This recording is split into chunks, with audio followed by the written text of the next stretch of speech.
Шаранский район отмечает 100-летие башкирского драматурга, писателя, публициста и поэта Ибрагима Абдуллина. Приглашены известные люди района и, конечно же, местные школьники. Мне очень нравятся произведения Ибрагима Абдуллина, потому что в них описываются человеческие качества, такие как лидерство, упорство и стремление к победе. Мне также нравятся его песни, где описывается красота родного края.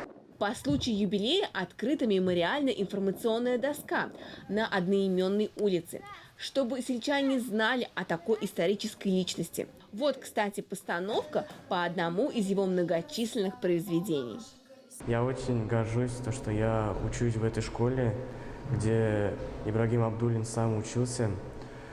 Я часто посещаю музей, знакомлюсь с его произведениями,